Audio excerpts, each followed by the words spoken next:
Okay, Luke chapter 12. Luke chapter 12, Matthew chapter 6.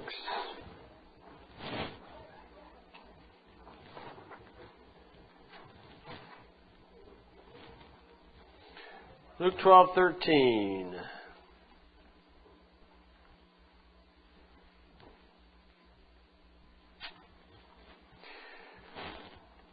Okay, this was a message that Tremaine gave last Sunday night down at Rensselaer, and wicked people didn't go down there and listen to him, but no.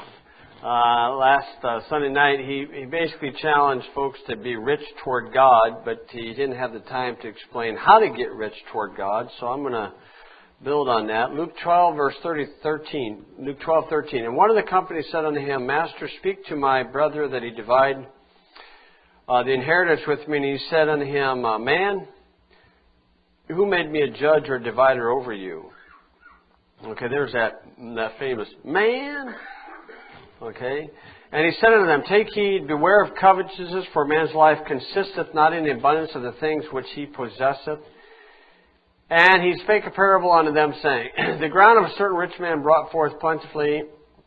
And he thought with himself, saying, What shall I do, because I have no room where to bestow my fruits? And he said, This will I do, I will pull down my barns and build greater, and there will I bestow all my fruits and my goods. And I will say to my soul, Soul, thou hast much goods laid up for many years. Take thine ease, eat, drink, and be merry.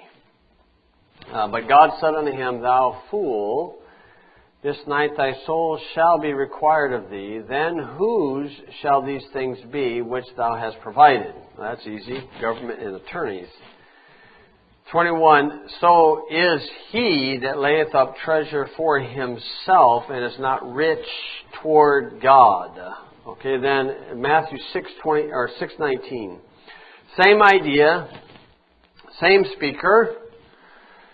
Matthew 6:19. Lay not up for yourselves treasures upon earth, where moth and rust doth corrupt, and where thieves break through and steal.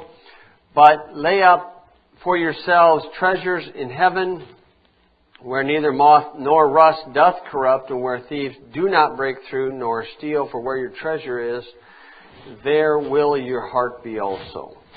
Okay, let's pray. Lord, I do pray you'd help us understand this truth, grasp it. I pray you'd help each and every one of us to live our lives in this culture that we have here in this country, or if you would lead elsewhere, that we might live our lives, we might have riches toward thee and to be faithful towards you, not for our own selfish gain, but yet to honor you, to please you, and to follow along with what your word says. In Jesus' name, amen. Okay, last week we had Tremaine Ware for the Mystery Night and then Sunday. And I appreciated him. I appreciate somebody who challenges us to think, or challenges one to think. You know, I don't get up and say I agree with every speaker that we have, because I don't. And I'm not one where I put any of our guest speakers on a litmus test. I'm not insecure about that. Most preachers will make sure that any guest speakers that they have to pass their little test. You know, do you have to get baptized in a Baptist church, and, all this little stuff. And they want guys that's in their camp, per se. And they want people behind the pulpit that they don't have to, fix everything after that person leaves. I think they're insecure. I believe I could put a Jehovah's Witness behind this pulpit. It wouldn't bother me. I could put a Mormon behind this pulpit, or a Dominionist, or a replacement theology guy. And you can take or leave what they got to say. I could put a pope or a priest behind this pulpit. Doesn't matter. When I give somebody a pulpit, they can use it as they wish. And hopefully that'll get us a challenge, a person to think. And I appreciate Mike Pearl's ministry, and I appreciate Tremaine Ware. There's a couple areas, I don't fall in line with them, but there's so much good there that I can ignore disagreements. And who says I'm right, he's right? Okay, scriptures obviously say. But last Sunday night, for probably a good 2 hours, It was Brent and Jen and Dieter and I think Heather was there, and a few of us just debated the idea of eternal security. It was rather fun. Really had a fun time. He had a good time too, and he just kind of, after a few minutes, he just said, "This is not fair. This is not fair. You're not going to take any of my Hebrews passages." I said, "That's right. We're not gonna," because it's doctrinally dispensational. And so it was a real blessing, and it was a blessing to be able to talk to somebody about that. And you see, that's not challenging somebody, that's kind of brainstorming. And we ought to be able to do that about the Bible. And without walking away, I'm going to take my ball and go home because I don't like you. That's childishness. Okay, and you're not going to agree with everyone every time, but I really appreciated what he gave us. And the last Sunday night down in Rensselaer, he gave the idea that we ought to be rich toward God, but he didn't have time to, give how to get rich toward God. And I told him I'm gonna build on that thing. And that's, to me, is a sign of a good preacher too, is that you can get, usually from a good preacher, I can get 2 or 3 messages just sitting there and listening to them, because they got more to them. Now, what he's going on is Luke 12:21, where it says, "So is he that layeth up treasure for himself and is not rich toward God." That's the idea. Matthew 6, Jesus is saying to us, anybody, you ought to lay up treasures in heaven so you can have riches toward God. And that's the idea. I want to give some thoughts this morning is how to get rich toward God. And this is not like Napoleon Dynamite, how to get rich and all that kind of stuff. And I realize the average American, a lot of these sales programs where they have a pyramid structure and the whole idea is, to get rich. And what everybody's trying to do is they're trying to overcome the judgment on sin when he told Adam that you are going to sweat it out. You are going to earn your living by the sweat of your brow. And what people are trying to do is they're trying to overcome that. And people don't realize that the idea is that when you and I are constantly working, that keeps us out of trouble. When people get a bunch of money, like in Sodom, it says the sins of Sodom was pride, fullness of bread. Fullness of bread. They had plenty to eat. Abundance of idleness. And they did not provide for the poor. They had the money, did not provide for the poor. That's the sin of Sodom. And then, of course, is the fleshly sin of Sodom. And that's where Americans' trouble is. America's right at that thing, right in that mess. Okay, but the idea is to have riches toward God. And people think that they can build up their life, you get a financially secure, everybody's trying to get financial security. That is all based upon the very thin ice of fiat currency. Very thin ice. Okay, and of course many of you know, and I've taught it before, that you realize in the bank, banks are required by law, supposedly, okay, to keep approximately 5% of cash. I think it's less than that. It might be down to 3 now. If somebody knows the fractional reserve rate on that. But it's under 5%. Meaning if you have $1,000 in a savings account, checking account in a bank, and there's a run in a bank, you get $50. 5%. And none of us have experienced a run in a bank, but there's been bank runs throughout this country. They usually do it on a Friday night. They close the banks, 5 or 6 banks in an area. That way it goes quietly over the weekend, reconstruct it on Monday morning. It doesn't hit the press. The media is not saying anything about it. This has been going on in this country for the last year and a half. It's been done quietly. People say, well, it's FDIC and all that stuff. Hey, they got nothing in there either. When the rug is to be pulled by whoever, and you don't know when it's going to be, the last time this happened in our country was back in the Depression. Okay, and so the Bible calls this uncertain riches. And so I'm not saying you're not to have money in the bank. I'm not saying that. I'm not saying any of those things. I'm not saying you shouldn't try to live your life and build a wealth, anything like that. In this age, in this country, so far, a person can have wealth and be rich toward God. You can do both. So far in this country, can be if all the, if everything is right, all the criteria and all that stuff, you can have riches toward God, okay, and also have, quote, riches on earth. Now, the vast majority, that's a very, very small minority that does that. Why? Is because there's a danger in riches on earth. And that's what's getting Americans. That's the number one thing killing Americans, killing Christianity in America today, is money. The love of money. And this is forewarned in the Bible. And so the first idea I want to give you this morning is an oxymoron of God's program. How to get rich towards God is the oxymoron of God's program toward riches is poverty.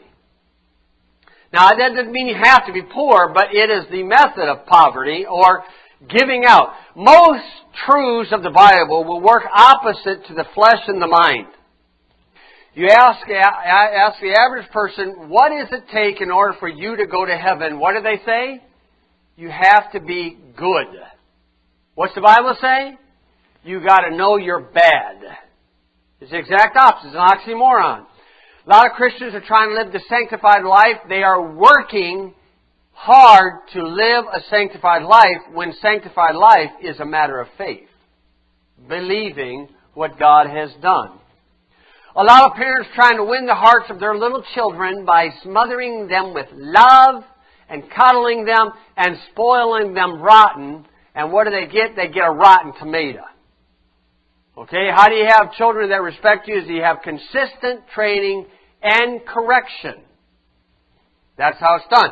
And a parent is responsible for their own kids, and please don't interfere with somebody else's raising of their own children. Meddling in other people's affairs. Okay? Never trying to degrade another parent's ideas of trying to raise their children.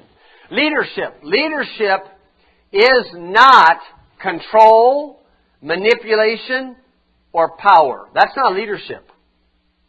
Leadership is not bossing somebody around, telling them to do something. It is not manipulating people. It is not control. That's not leadership. That's how most people think leadership is. This is called the way of the Gentiles, where the Gentiles lord it over somebody. That's not leadership. That's dictatorship. That's tyranny. That's how politicians work. That's how most preachers work nowadays. That's how most parents raise their children. It's by bullying them. Manipulation. Put them on a guilt trip. Control. That's not leadership. Leadership is gently guiding by example. That's leadership. You see? And so there's a difference here. It's an oxymoron. Now, the oxymoron of God's program toward riches in heaven, toward God, is poverty. You work, and you work, and you work, and you give to others as the Lord leads.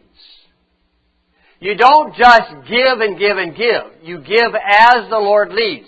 We got a little tyke down there at Rensselaer. Yeah, he rides the van with the Gilkers, bring him in, and the little kid, every time you see him, come, can I have a quarter? Can I have, a donut? Can I have a piece of candy? Well, whenever I see the kid, I beat him to the punch now. Every time I see him, I say, can I have a quarter? Can I have a quarter? Would you give me a quarter? Come on, give me a quarter. Give me a dime. I want a pop. I want a cookie. Give me a cupcake. I just inundate the little guy. I wear him out. I don't give him anything because you're not helping him. You're not helping the little guy at all. He needs to get over that. Okay? And what Paul says, you work and work. Acts 20 verse 34, Paul provided his needs by his own hands. And he provided for the needs of others. He worked. He worked. Okay, and that leads me to next Sunday. We got our family banquet, and the type of people we're having come are people who have paid their own way. They traveled the country, took their own money, and traveled through the country trying to, do these Bible dramas, and then ran out of money. So what does he do? He bought a house, going to remodel a house, sell the house, get back on the road. He didn't go live by faith, go to church, beg for money, and then get a certain thing. They just did it on their own. I respect that highly. In this culture, that's something to respect and honor. You see, and that's the Bible way. Okay, if you would, look in Proverbs chapter 13. This is the oxymoron of the idea of having wealth in heaven, having riches toward God. Proverbs 13, verse 7. There is that maketh himself rich, yet hath nothing. There is that maketh himself poor, yet hath great riches. There's the oxymoron. Bill Gates is a spiritual pauper. For him to give millions of dollars like the United Nations is an utter nonsense. He is rich on this planet. He will probably die and go to hell. And if the guy's saved, I doubt, but if he's saved, he will be a spiritual pygmy in heaven. You see, rich, that's making himself rich, but yet is poor. Okay, and then you find people who have served Jesus Christ for years and years in a community where they just got nothing, and they're just poor as a church mouse, and these people are rich toward God, yet poor towards man. Okay, if you try this with the Apostle Paul in 2 Corinthians chapter 6, verse 10, this is what the ministry is about. 2 Corinthians 6, verse 10, Paul said, as sorrowful yet rejoicing, as poor yet making many rich. That's what the ministry is about. Now, who displayed this more than anybody? The Lord Jesus Christ in 2 Corinthians chapter 8, verse 9. 2 Corinthians 8, 9, for you know the grace of our Lord Jesus Christ, that though He was rich, yet for your sakes He became poor, that ye through His poverty might be rich. Jesus Christ, the King of the universe, was born in a barn. How many king's children are born in a barn? King's children get the most, this healthcare thing that Obama's got going on, trying to get going on. I mean, do you think that clown is going to let his, if his Michelle Mybelle gets a baby, do you think he's going to have that kid born in a barn? Do you think he's going to use this healthcare? Not on your life.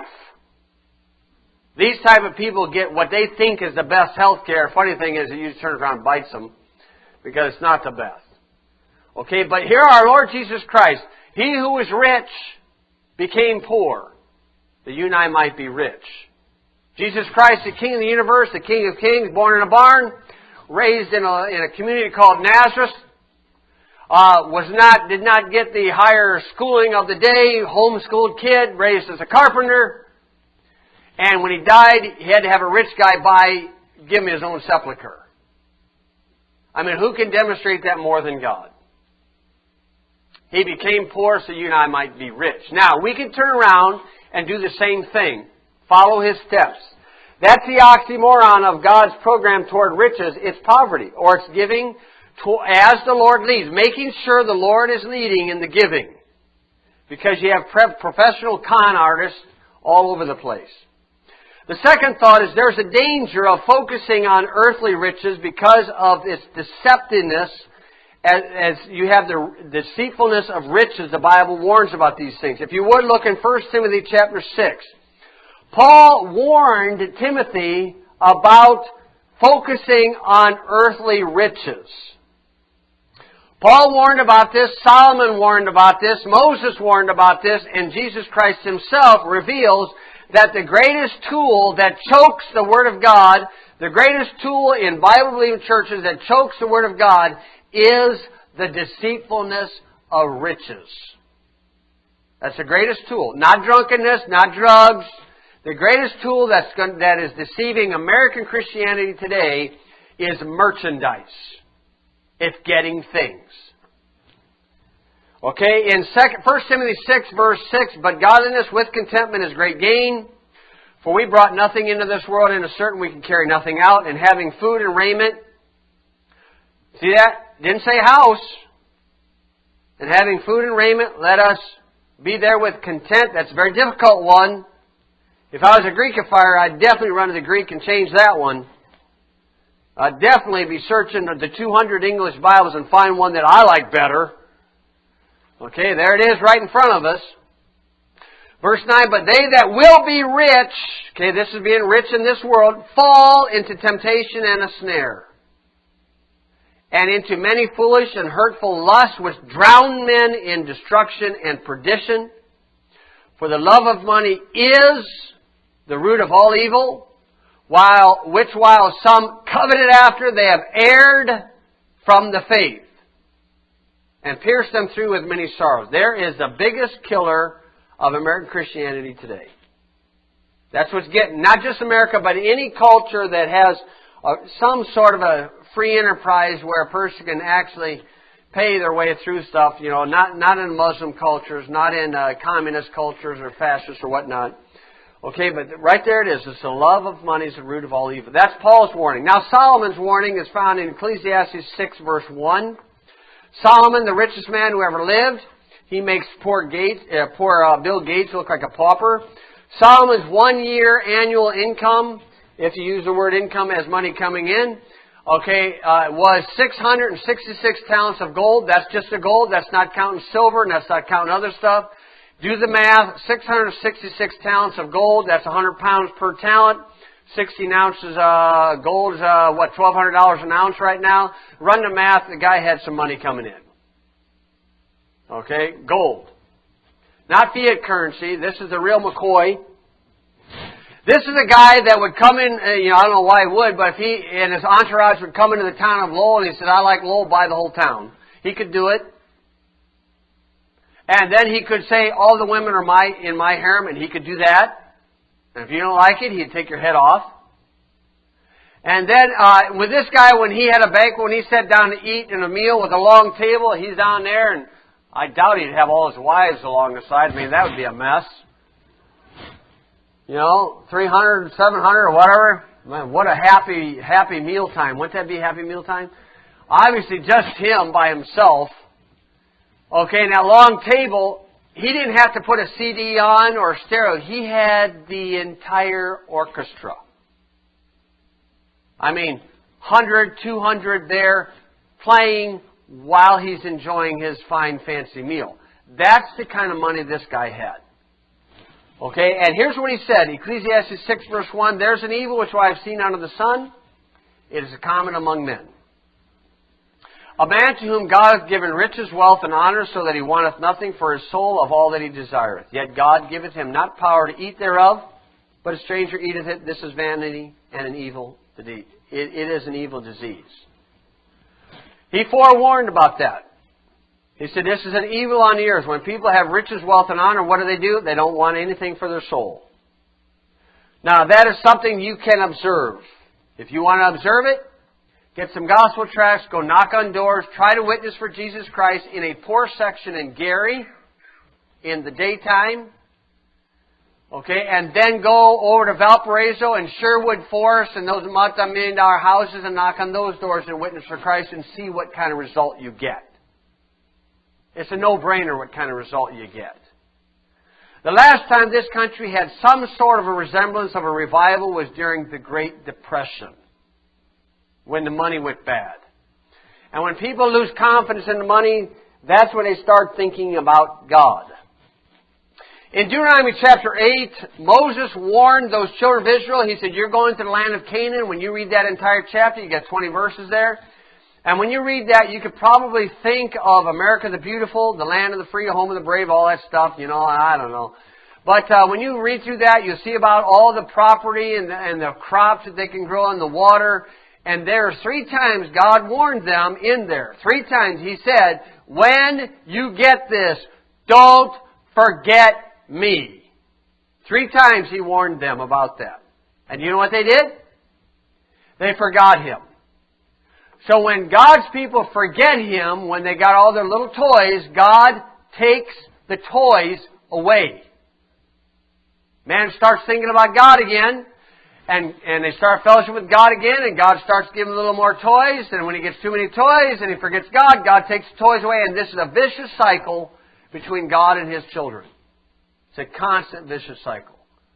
Have you ever seen a little guy get a toy for his birthday or Christmas, and he threw the toy away and played with the box? More fun. Okay, and so this is, this is the average idea of the American. They don't care what the politicians are doing just as long as the economy is running fine. Let Bill play around all he wants, just as long as the economy's fine. That's their God. The love of money is the root of all evil.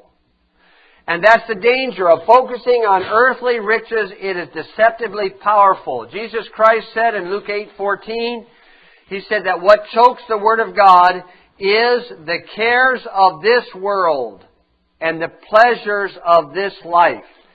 That is what's killing, that's what's tearing down American Christianity more than anything. The third thought is creating riches in heaven is your personal responsibility.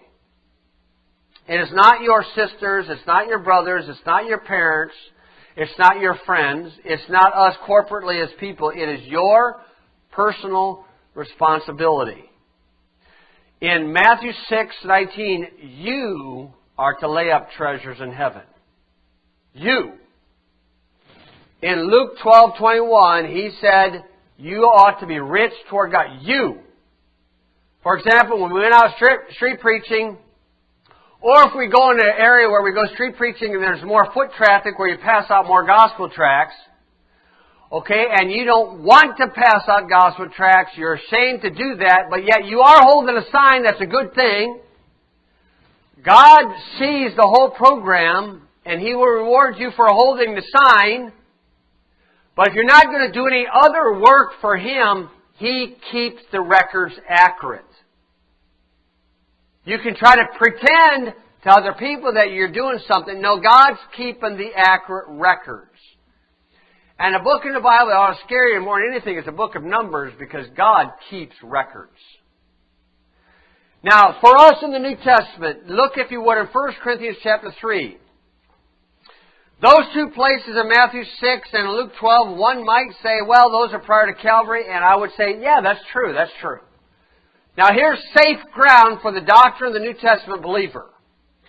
1 Corinthians 3, verse 11, down to 15, 10 down to 15 is dealing with the born-again believer and his works. Now notice we have the same foundation. Verse 11, for other foundation can no man lay, that is laid, which is Jesus Christ. The foundation is the same for every believer. The solid rock, Jesus Christ. It's a foundation that is big enough to hold up the Sears Tower. You got a foundation like that, but yet you're building an odd house for heaven. It would look kind of silly to have this great big nice foundation and you got nothing on top of it. It's like a tornado came through and wiped out the trailer park and all you got is the concrete there. Okay, now there's the foundation, Jesus Christ. In the sentence before verse 11, notice what he says. But let every man take heed how he buildeth thereon. Now, I'm building a log house, but there's also a house that's being built in heaven. Now, I don't know if the one up there is in logs, but something's being built. Each and every one of us are building something. Laying up something in heaven. If you're a born-again believer, the foundation is the same, then it's going to be made known. You're going to see exactly what you've been sending up ahead. You can't take anything with you, but you can send it ahead. Jesus said, lay it up. Now, what do we lay up? Verse 12. But now, if any man build upon this foundation, gold, silver, precious stones, wood, hay, stubble, every man's work shall be made manifest. Notice, every man's work shall be made manifest. For the day shall declare it, because it shall be revealed by fire, and the fire shall try every man's work of what sort it is. If any man's work abide which he has built thereupon, he shall receive a reward. If any man's work shall be burned, he shall suffer loss, but he himself shall be saved, yet so as by fire. Now the man who demonstrates verse 15 is Mr. Lot.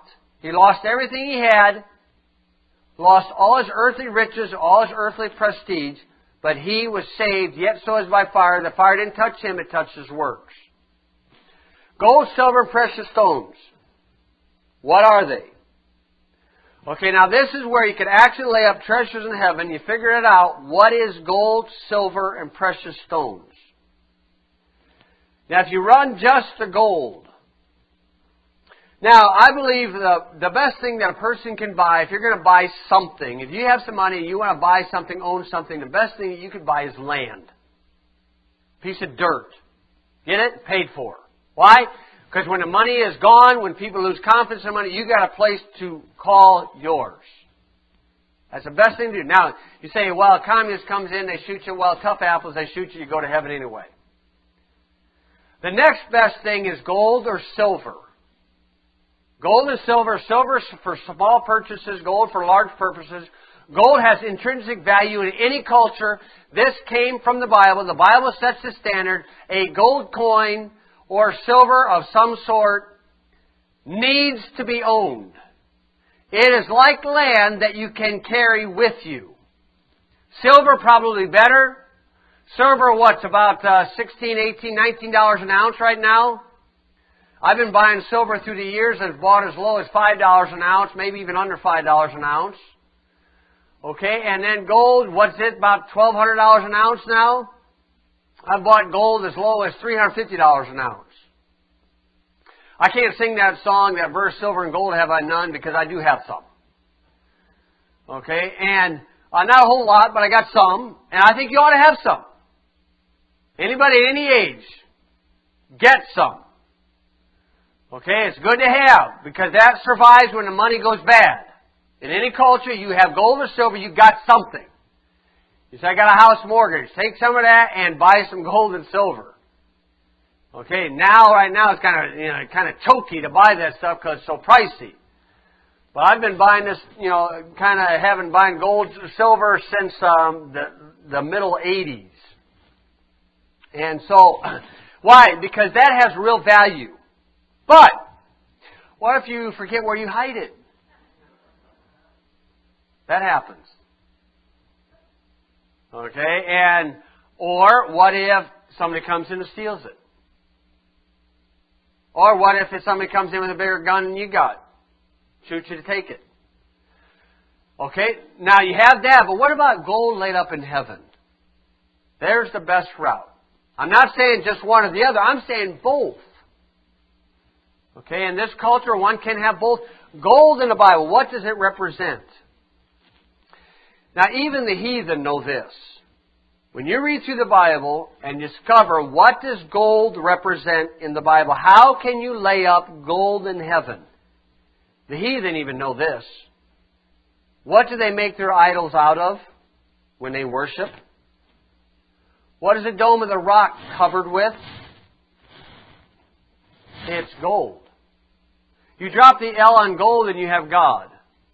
The way a person lays up gold in heaven is that you worship God. Now, when I say worship God, I'm not talking about the funny circus in the Vatican City and what a lot of people put it on in church, I'm not talking about that kind of garbage.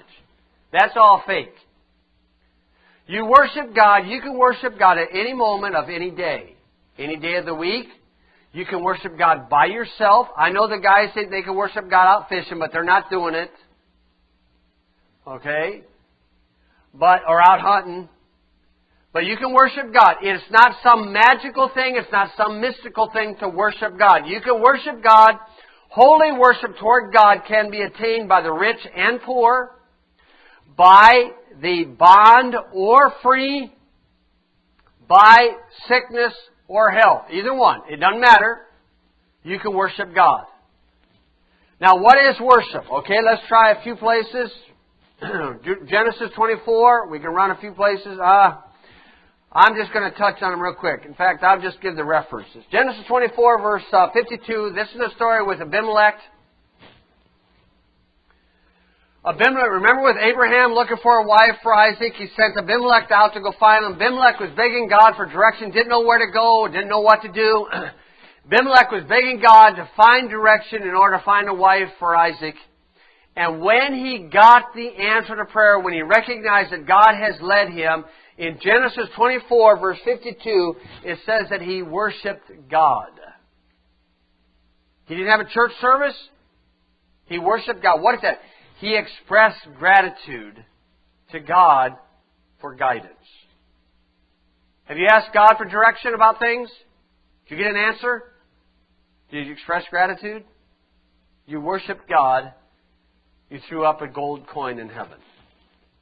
Worshiping God is expressing gratitude. It is also expressing gratitude in answered prayer. Exodus 12, verse 27, the children of Israel worshiped God when the death angel came through and saved their children.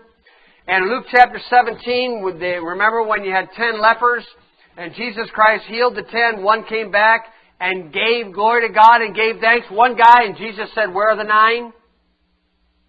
The one guy laid up gold in heaven by worshiping God. By what? By saying thank you. Expressing gratitude. For what? For direction in life, for answered prayer. Another one is Judges 7 verse 15, when Gideon was told by God, "I want you to lead these children of Israel, go against the Midianites." They got hundreds of thousands there, or 100,000, I don't know what the number was. And he said, "You started with 32,000, but I got you down to 300. And Gideon was still nervous about that. And Gideon's trying to get a sign. He's trying to get an answer. He's trying everything to get some confirmation in his spirit that they're doing the right thing.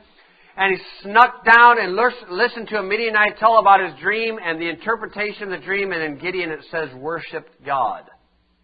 And what is that? That is when you are given light of the Scriptures. You've given interpretation, inspiration of the Scriptures where you understand what the Bible says. You ought to thank God for that. He does not have to open up His Bible to you and I. And in fact, the vast majority of people, the Bible is a closed book. But when you get some light out of this book, you ought to say thank you to the author. Express some gratitude. That's worship. That's popping a gold coin in heaven. Gratitude towards God. Okay, the second way to worship God is honoring His holiness. He is a holy God. No, the clown in the Vatican City is not a holy father. That's all make-believe. The God of the Bible is holy, and when you just brag about God's holiness, there's twice in the Bible it says, "Holy, holy, holy is the Lord of hosts." The other one is Revelation. "Holy, holy, holy, Lord God Almighty, which was and is to come." When you just brag to God about His holiness, you are worshiping Him. Whether you're in the car, whether you're on a bicycle, whether you're in the woods, whether you're walking on the street, whether you're by yourself, whether you're with a bunch of people, it doesn't matter. When you honor God because He's holy, you are worshiping Him. You can honor God for His holiness in a prison cell and lay up gold in heaven. You see, this is something can be done at any time, at any place. This is the number one thing that a person can do is his relationship with God. There's a step up on this one. Job chapter 1 verse 20. Here's another way to worship God, and this is probably the most difficult, and this is probably the finest gold that you can lay up in heaven. Job 1 verse 20. If you see where we're going in the passage, Job had lost 10 children. Job had lost all his wealth. Job has had a major setback in his life. Job has had a major disappointment in life. Job has faced the greatest trouble that any of us have probably ever faced. And how can you lay up treasure in heaven even during those times? There are people all around you that have hurts, hidden hurts. They are hurting. They don't want to show it to people. Most times when people say, "Hey, how you doing?" Almost everybody says, "Fine, how you? How you?" I mean, if you'd be honest, you'd say, "Rather stinky." You know? But yet, most of us put on a cover. We don't want people to know what's going on, maybe in our family life or stuff like this, or maybe what's going on and things not going good and things aren't going as well as we think they are. Okay. That's all over the place. Everybody's got that. Well, Job had that. Job 1 verse 20. Now, how can you lay up gold in heaven during those times? This is probably the finest gold and the most difficult from the fleshly perspective. Verse 20, Job arose and rent his mantle, shaved his head, fell down on the ground and worshipped. You see, that is an absolute demonstration of faith. Romans 8:28 says, all things work together for good to them that love God, to them who are the called according to His purpose. That verse is a toughie, especially when you're going through the bad times.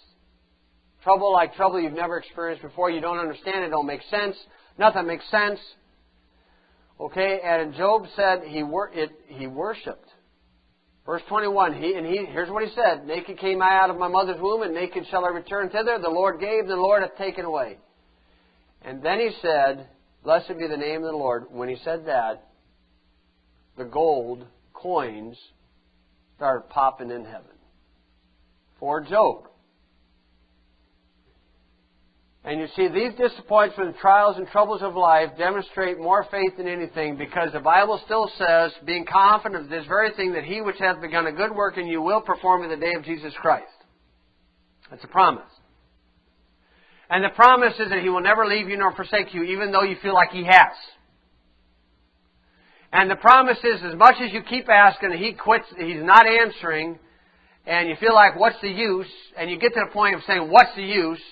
And you want to pray about it. I don't want to pray about it. Let's sing about it. I don't want to sing about it.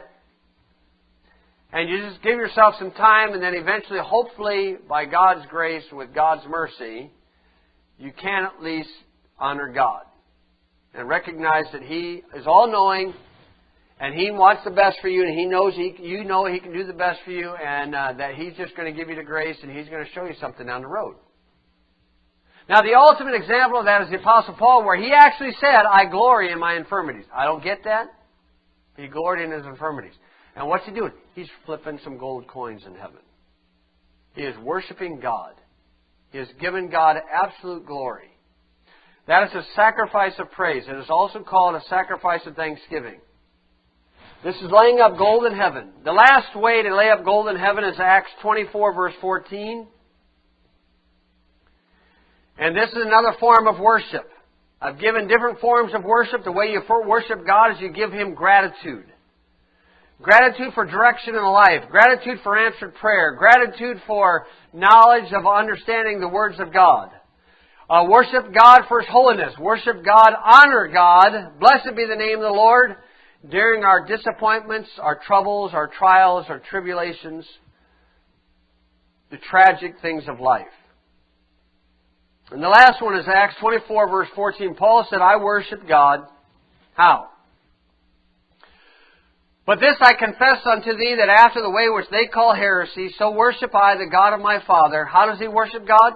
Believing all things which are written in the law and the prophets. Just believe what the Bible says. All of it.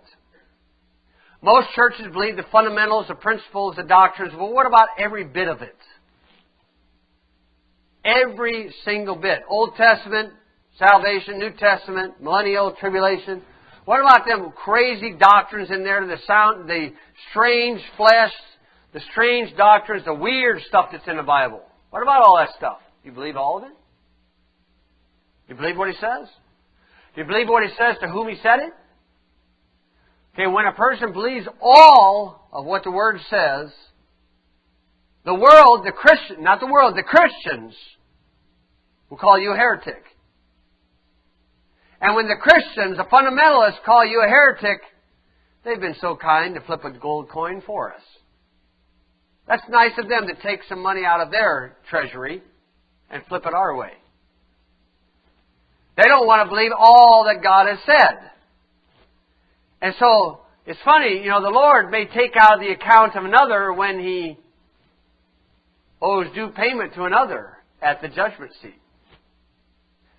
And this is believing. How do you worship God? Just believe what the Bible says. Believe what it says in Genesis 1:2. There's a worldwide flood in Genesis 1:2. And Noah's flood was a second worldwide flood. Just believe that. Believe all those things that's written in the Scripture. And that's how you worship God. Jesus Christ said, God is a spirit. And they that worship Him must worship Him in spirit and in truth. And simply, you say, well, I don't understand all the Bible. It doesn't matter. You don't have to understand. You just believe it. Believe what it says. Revelation chapter 9. The hell is going to open up and strange beings are coming out of hell. And what is this underground bases and all these dark stuff going? The Bible talks about this stuff. Do you believe it?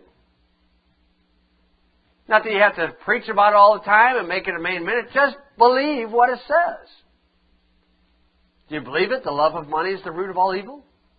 If you try to get rich according to this world, that you're going to be drowned in perdition and destruction? You believe that? Oh, it won't happen to me. It'll happen to any of us. It'll happen to any of us. You see, when we worship God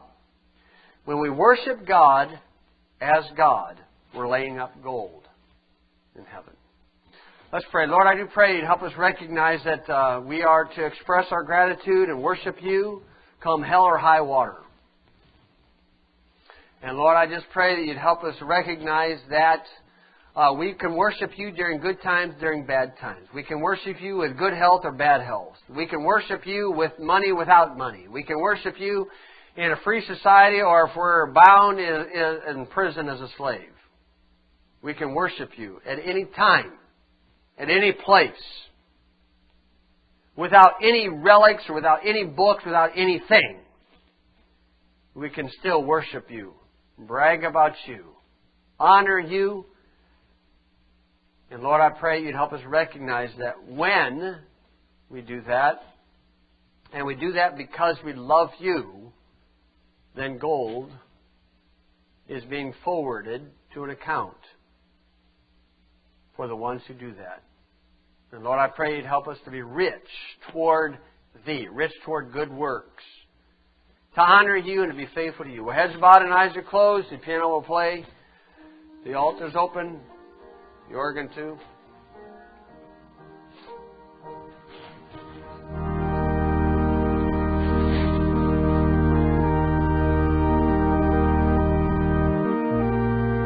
Living a holy life. Righteousness.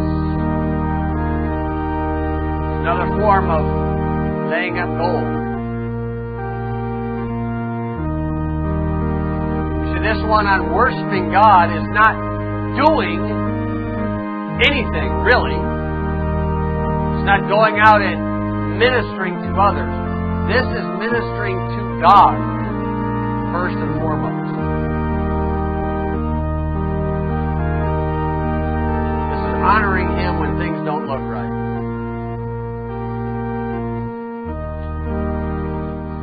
Lord, I thank you for your blessed book, your blessed words. Lord, when we go through difficult times, that's the times where our faith is on trial. It's challenged. And faith that's not unchallenged, trials is no faith at all. Lord, I just pray that you recognize us to, Lord, just help us somehow, by your grace and by your mercy, to honor you and worship you, even when things are going terribly bad.